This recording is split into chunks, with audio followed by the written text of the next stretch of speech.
Bəli dostlar, bu günləri oyunda OG Watchbox kimini danışacağıq. Yəni qısaca adamlar yayın açırlar, deyirlər ki OG Watchbox-a ən az OG təklifi gəldi.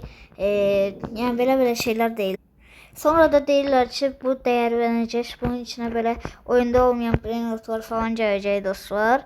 Bunu da çox adam eləyir, ancaq çox zamanda bazı YouTuberlar bunun videosunu çəksə artıq o scam azaldı. Yəni dediyim kimi bu scamlə çox adam OG'sini, Hidus yox amma Miyavını, nə qədər şeyini itirdi dostlar. Neyse o zaman keçək bunu necə eləyirlər. Kısaca dostlar, Secret Watchbox götürürlər və bir dənə uygulama sayəsində bunu gətirib çevirirlər OG Watchbox. Bakın dostlar, buradaki Secret Watchbox'dur. Düz değil. Bakın dostlar, burada OG Watchbox yazdılar ve burada OG koyuyorlar. Bir de bunun alma pulunu yüksəldirlər. Bunu da açanda böyle OG falan gəlir də. Ona görə də bunlara inanmayın dostlar. Yəni belə scamləri yeməyin dostlar. Yəni bilirsiniz ki, oyuna OG Watchbox falan gəlməyəcək. Bu arada bu scamlər necə artdı onu da deyim.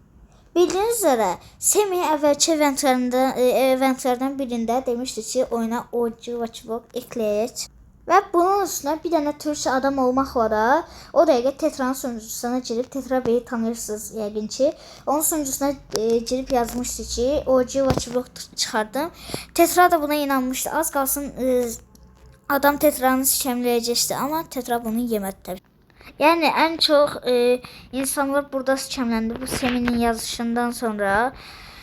Yani dostlar dediğim için bunlara inanmayın. Bir de bunun bir de niye bunlara herkes inanır? Dostlar onlar elə eləyirlər ki yani hem sadece özlerinde görsənir, hem de ki şeye koyanda məsələn trade yerine koyanda onun mutasyonu olmalıdır. Məsələn deyirlər ki bu sarı da OG Watchbox sarı olacaq.